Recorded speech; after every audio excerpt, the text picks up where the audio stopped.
नमस्कार दोस्तों, मैं सांगवान सर लक्ष्य क्लासेज में सभी का स्वागत करता हूं। आज हम हमारा जो रीजनिंग का टॉपिक चल रहा था उसी को आगे करेंगे। तो रीजनिंग की टॉपिक हमारा डाइस चल रहा था। तो डाइस के अंदर मैंने लास्ट टाइम कुछ प्रैक्टिस के लिए कुछ क्वेश्चंस दिए थे आपको करने के लिए। उम्मीद करता हूं शायद सभी ने किए होंगे, ट्राई की होगी। तो जो भी है आज मैं उन क्वेश्चंस को एक सोल्व कर देता हूं ताकि सबका कुछ कन्फ्यूज़न है वो दूर हो जाएगा। ठीक है, तो टॉपिक क्या था हमारा? डाइस यानी कि पासा, यही था ना। चलो वो क्वेश्चंस देख लेते हैं एक बार कौन कौन से थे। तो पहला क्वेश्चन क्या था वो देखो पहला क्वेश्चन यही था। तो इसमें उसने पूछा था कि इनमें से कौन सी आकृति सही है, इनमें से इसको देखकर बताना है। ठीक है, तो क्या करेंगे? देखो ऐसा कुछ डायग्राम दे रखा हो तो मैंने क्या बताया था, एक छोड़कर एक करेंगे। यानी कि पहला ये है, इस बॉक्स के अपोजिट कौन सा बॉक्स होगा? ये वाला होगा। यानी कि जो इक्वल टू का सिंबल है इसके अपोजिट कौन सा सिंबल होगा? ये सिंबल होगा, मैं बोल सकता हूँ। और इसकी अपोजिट ये।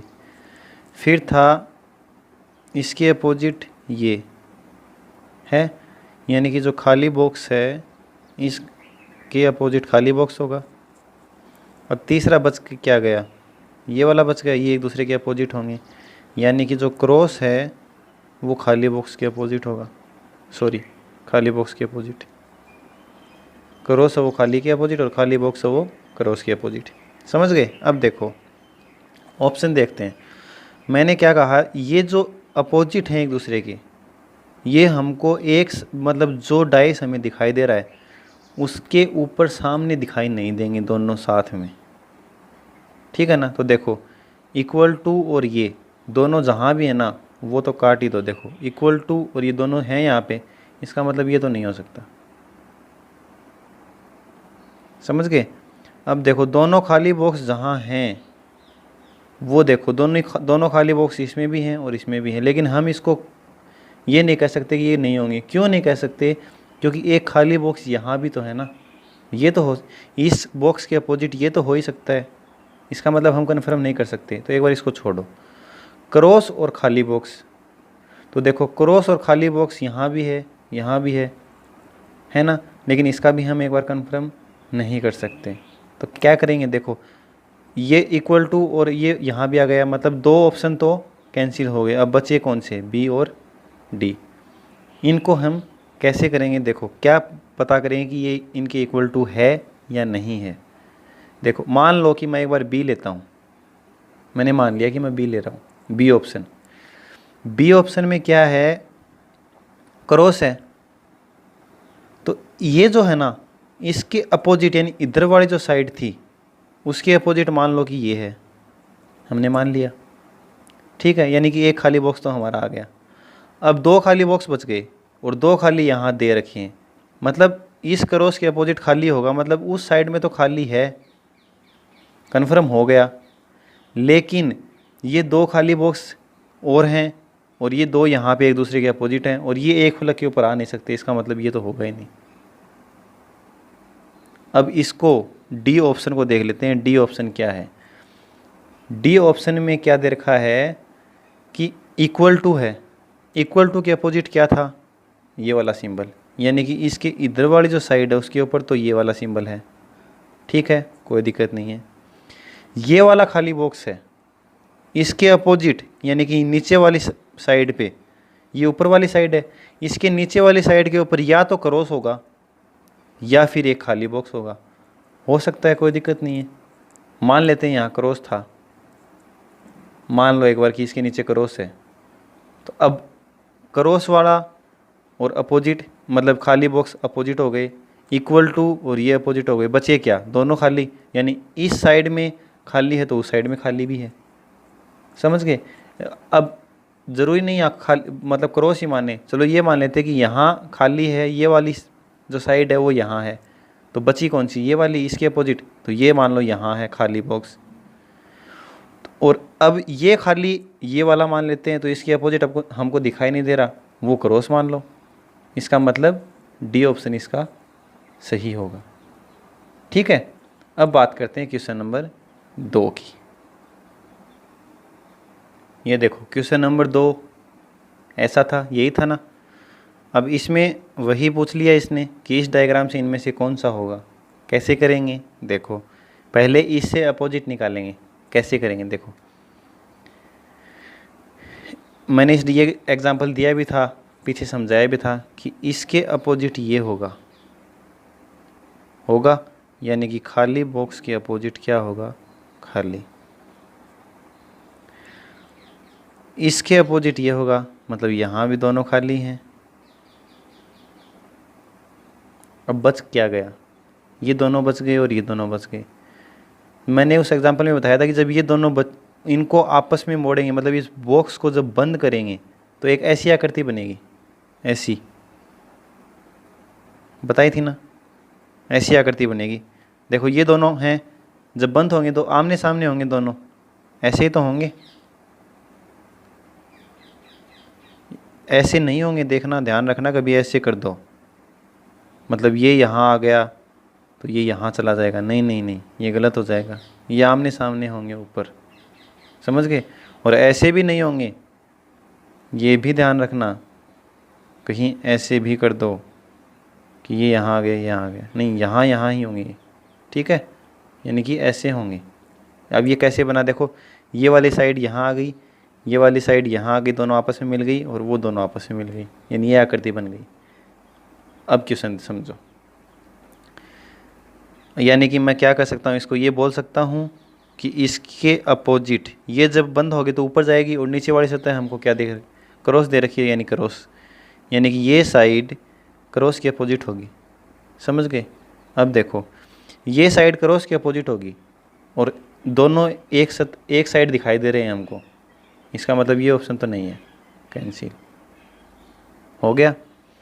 दूसरा ऑप्शन देखो, हमको पता है कि ये एक आकृति ये बनेगी और यहाँ देखो एक आकृति ये बनी हुई है, अधूरी बनी हुई है, पूरी नहीं है, इसका मतलब ये भी नहीं होगा, ये भी कैंसिल। अब बचे ऑप्शन क्या, 2। डी ऑप्शन देखते हैं, नहीं बी, पहले ए देखते हैं।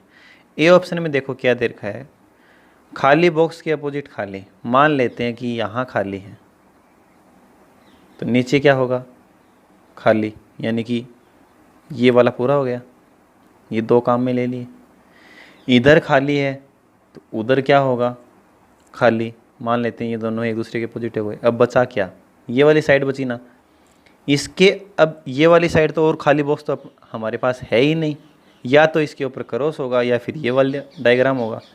अब दोनों में से कोई ऐसा नहीं है, इसका मतलब ये ऑप्शन तो हो ही नहीं सकता। बचा डी, तो डी वैसे ही सही हो गया। अब चेक भी कर लेते हैं एक बार, देखो यहाँ खाली है तो नीचे वाली सतह खाली होगी, यानी कि ये ऑप्शन सही हो गया। ये वाली खाली है सामने वाली, तो इसके उधर वाली यहाँ जो साइड होगी वो भी खाली होगी, ये भी सही हो गया।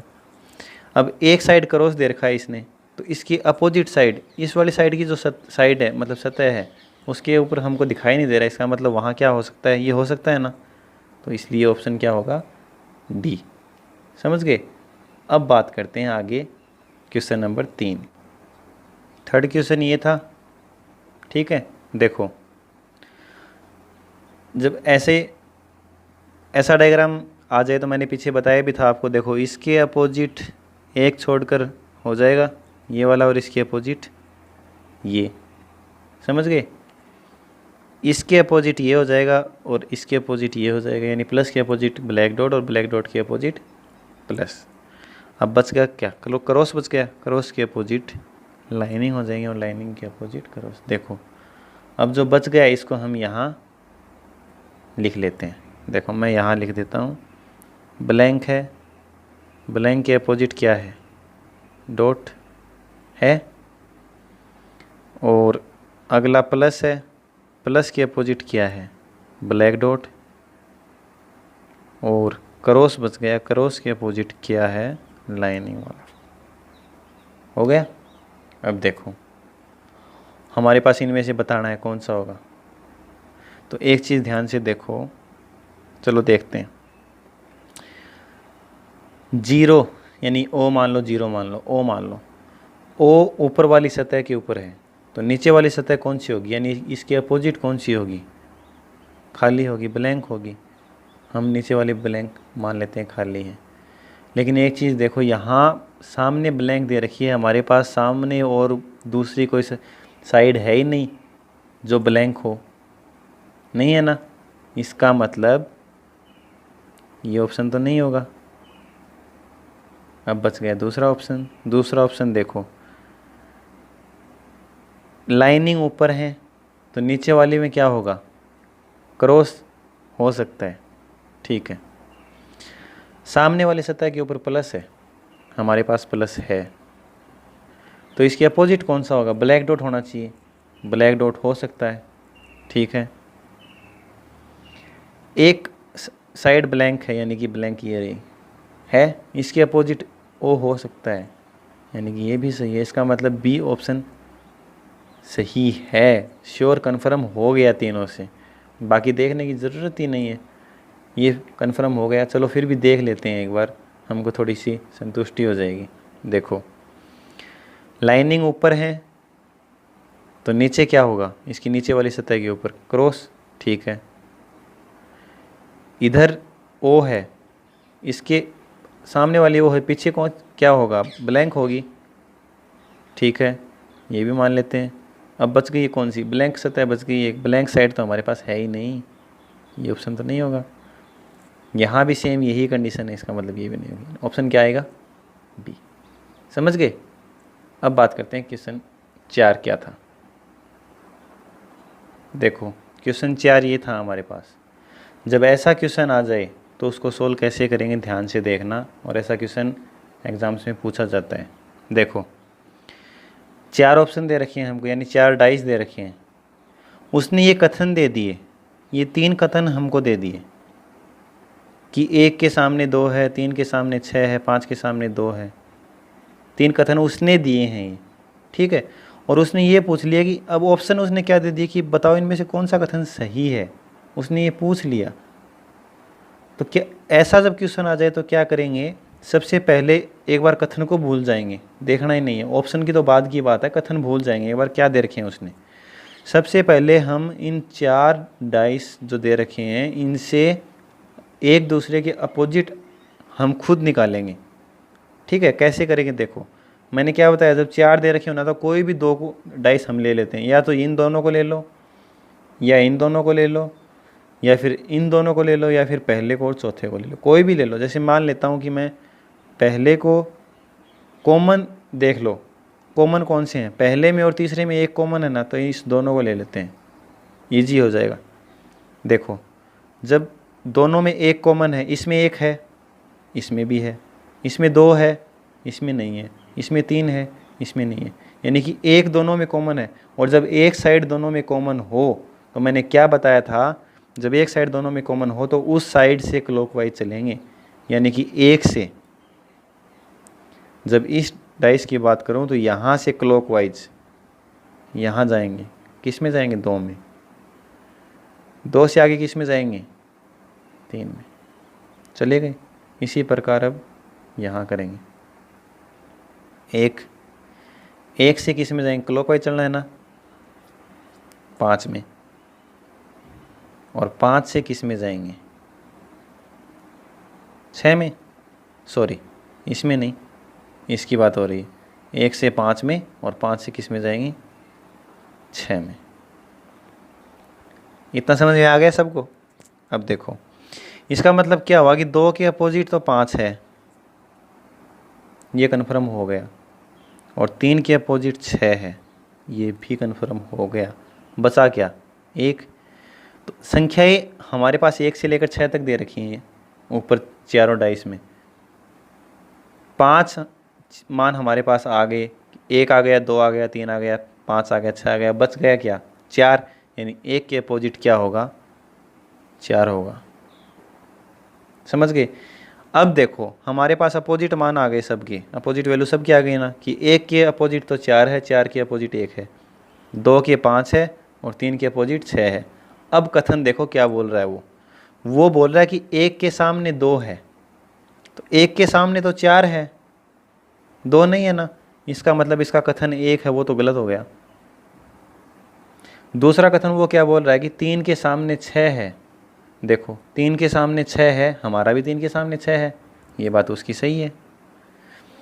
तीसरा वो बोल रहा है कि 5 के सामने 2 है, देखो 5 के सामने 2 है मतलब एक दूसरे के अपोजिट हैं, ये बात भी उसकी सही है। यानी कि उसका कथन कौन से दो कथन सही हैं, दूसरा और तीसरा सही है ना।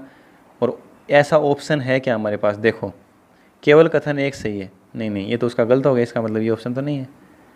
केवल 2 सही है, ये भी नहीं है, क्योंकि हमारे पास तो सही 2 आए हैं, दूसरा और तीसरा। देखो 2 व 3 दोनों सही है, हाँ ये सही बात है, इसका मतलब ऑप्शन नंबर सी होगा। समझ गए ऐसा क्वेश्चन कैसे होगा। चलो हम बात करते हैं आगे क्वेश्चन नंबर 5 की। देखो क्वेश्चन नंबर 5 ये था हमारे पास, उसने 2 डाइस दिए थे और उसने पूछा था कि जो 2 डॉट हैं, 2 बिंदु हैं, इसके अपोजिट कौन सा होगा, ये उसने पूछा है। ऑप्शन उसने दिए हैं 3, 5, 1 या फिर चौथा क्या है, तय नहीं कर सकते। तो देखो पहले हम इन 2 डाइस से अपोजिट, हमारे जो अपोजिट इनके बिंदु हैं वो हम निकाल लेते हैं। देखो 2 इसमें है क्या, नहीं है। 4 इसमें है 4 इसमें है, देखो ये दे रखा, ये 5 है। यानी कि दोनों डाइस में जब एक साइड कॉमन हो तो वो अभी हमने ऊपर किया था वही करेंगे सेम। देखो जब 4 बिंदु दे हैं कॉमन है, यानी कि 4 बिंदु से हम शुरू करेंगे क्लॉकवाइज, इसमें जाएंगे 2 बिंदु के पास चले गए और फिर यहाँ से हम 2 बिंदु से किस में आएंगे, 3 बिंदु में आएंगे, आ गए। दूसरी डाइस में भी 4 बिंदु डॉट जो हैं वहाँ से शुरू करेंगे, 4 डॉट से क्लॉकवाइज चलेंगे, 5 के पास आएंगे, ये लो 5 के पास पहुँच गए, और 5 के पास से हम जाएंगे 1 के पास पहुँच गए। ठीक है। अब देखो 2 जो डॉट है उसके अपोजिट 5 डॉट होंगे, 3 डॉट्स हैं उसके अपोजिट 1 डॉट होगा। अब बच गया क्या, 4 के अपोजिट कौन से डॉट बच गए भाई, डॉट 1 से 5 तक तो दे रखे हैं, अब छठा हमें दे नहीं रखा, तो 4 के अपोजिट क्या होगा, हो सकता है कि 4 जो डॉट है उसके अपोजिट 6 डॉट हों, हो सकता है कि 4 के अपोजिट कुछ और भी हो, ज़रूरी थोड़ी ना 6 ही डॉट होंगे। क्योंकि ऊपर वाला जो देखो क्वेश्चन था, हमने ऊपर वाले क्वेश्चन में क्या देखा था कि 1 के अपोजिट हमने 4 किया था। वो क्यों किया था, क्योंकि हमारे पास 4 डाइस दे रखी थी, उन चारों डाइसों में 1 से 6 तक सभी अंक दे रखे थे। लेकिन इस क्वेश्चन में देखो 2 ही डाइस दे रखी हैं, अब दोनों डाइस में हम, ज़रूरी तो नहीं है ना कि 4 के अपोजिट 6 हो, कुछ और भी तो हो सकता है ना यहाँ पर। लेकिन हमें पूछा क्या है, 4 की तो हमने पूछा ही नहीं है, हमें पूछा क्या है 2 के अपोजिट। 2 के अपोजिट क्या होगा, 5 होगा, तो ऑप्शन क्या होगा, बी। अगर वो 4 के अपोजिट पूछ लेता ना तो हम क्या करते, तय नहीं कर सकते, समझ गए। लेकिन उसने पूछा है 2 के अपोजिट, इसलिए क्या करेंगे, 5। ठीक है, समझ आ गया, चलो अच्छी बात है। अब मैं आपको बता दूं कि आज हमारा डाइस का टॉपिक फिनिश हो गया है और इससे अगला टॉपिक हम क्यूब यानी कि घन शुरू करेंगे, क्योंकि ये दोनों एक ही टॉपिक हैं लेकिन हम इन्हें अलग अलग पार्ट में पढ़ेंगे। ठीक है। अब अगर आपको बताया हुआ टॉपिक समझ आ रहा है तो वीडियो को लाइक करके ज़रूर बताएं, और अगर कोई टॉपिक में प्रॉब्लम हो तो हमें कमेंट बॉक्स में कमेंट करके बताएं, जिससे हम आपकी प्रॉब्लम सॉल्व कर सकें। ठीक है, चलो। और अभी तक हमारे चैनल को सब्सक्राइब नहीं किया है तो प्लीज़ सब्सक्राइब कर दें और बेल आइकन को ऑल पर क्लिक ज़रूर करें, ध्यान रखें, जिससे जब भी अगली वीडियो अपलोड हो तब आपके पास नोटिफिकेशन पहुंच जाए। और इस वीडियो में समझाए गए टॉपिक के नोट्स PDF में प्राप्त अगर करना चाहते हो तो हमारे टेलीग्राम चैनल को ज्वाइन करें, जिसकी लिंक आपको वीडियो की डिस्क्रिप्शन में मिल जाएगी, और साथ ही आपको टॉपिक से रिलेटेड क्वेश्चन की वीडियो भी उपलब्ध करवाते रहेंगे। ठीक है, ओके, थैंक यू।